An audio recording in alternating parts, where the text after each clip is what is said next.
Saya yakin yang pertama investor luar negeri tidak bimbang, bukan bimbang, tapi mereka memang pasti akan melihat bagaimana komitmen pemerintah ya untuk mewujudkan ini. Dan tadi kalau ditanya sektor mana yang paling dibutuhkan saat ini, saya memang katakan sektor perumahan, sektor housing ya. Dan disitulah juga memang pemerintah menetapkan fokus yang besar.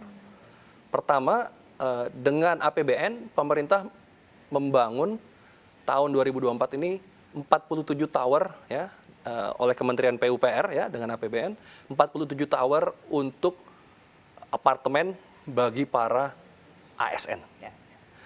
Nah, yang kedua, disinilah peran pemerintah juga, tapi dengan melibatkan swasta, yaitu dengan skema KPBU, kerjasama pemerintah dengan badan usaha, kita ingin sediakan housing ini juga dengan investasi swasta, tapi swasta akan dijamin risikonya oleh pemerintah.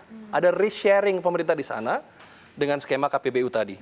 Bentuknya apa? Bentuknya adalah pemerintah menyediakan pembiayaan yang namanya availability payment. Oke. Ya.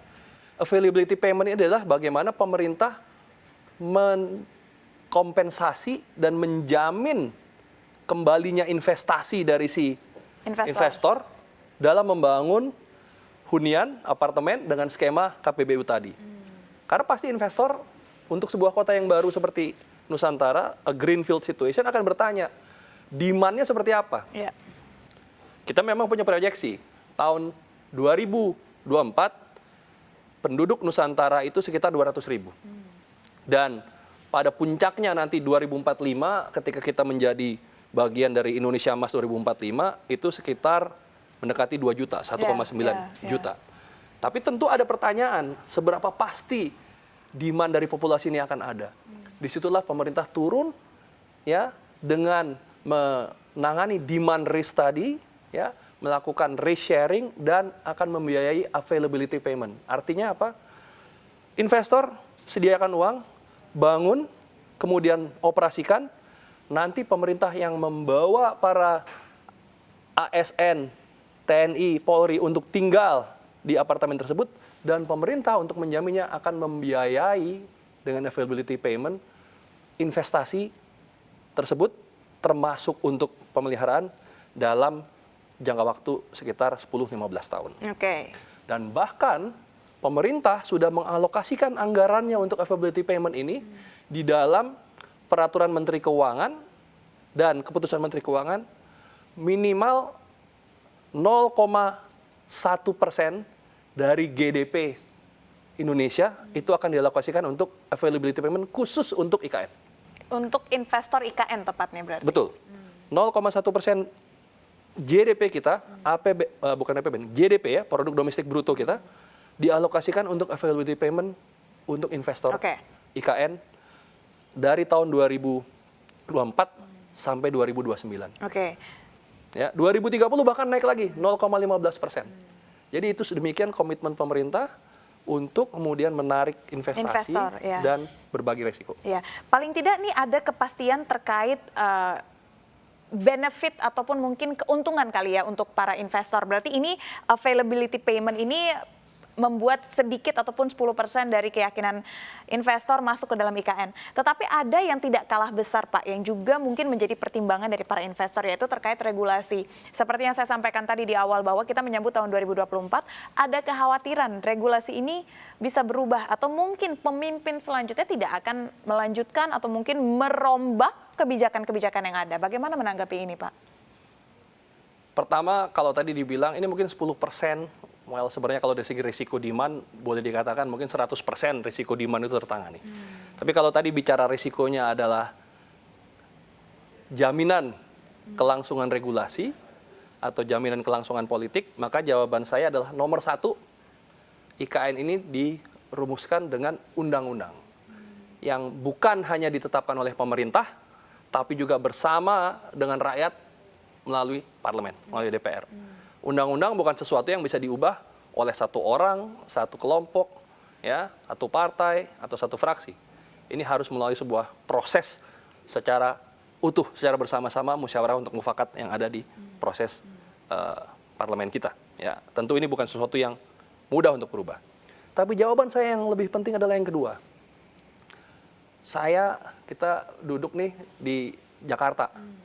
Di bawah sini kita lihat ada proyek yang namanya MRT. Ya. MRT dulu tahun 2013 kebetulan saya beberapa tahun jadi direktur, setelahnya jadi direktur di MRT.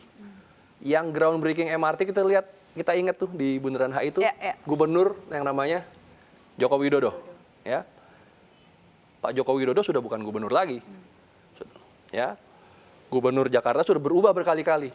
Tapi apakah ada masalah dengan proyek MRT? Berjalan terus dengan baik, dipakai terus, digunakan terus, penumpangnya makin banyak dan makin meluas, ya. Sekarang dibangun lagi. Artinya apa? Ketika sebuah proyek strategis nasional ternyata berjalan baik dan dicintai karena dilihat bermanfaat oleh masyarakat, oleh rakyat, maka siapapun pemimpinnya tidak akan punya pilihan untuk melanjutkan ini.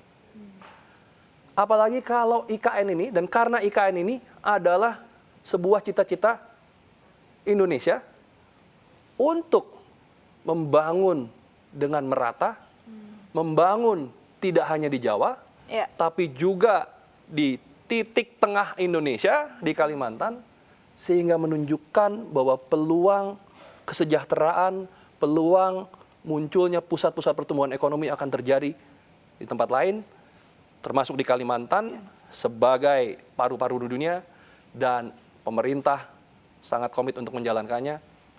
Visinya datang sejak zaman Presiden Soekarno, terus digodok adalah Presiden Jokowi yang mewujudkannya. Namun siapapun presidennya, Nusantara adalah cita-cita Indonesia. Berarti kepastian terkait financing atau imbal hasil ada, kepastian terkait dengan regulasi mudah-mudahan juga ada, kepastian hukum Pak. Kita juga tahu banyak sekali isu terkait sengketa-sengketa lahan yang menghantui pembangunan IKN ini. Bagaimana Pak? Nah, ini menarik, masuknya ke area lahan, ya.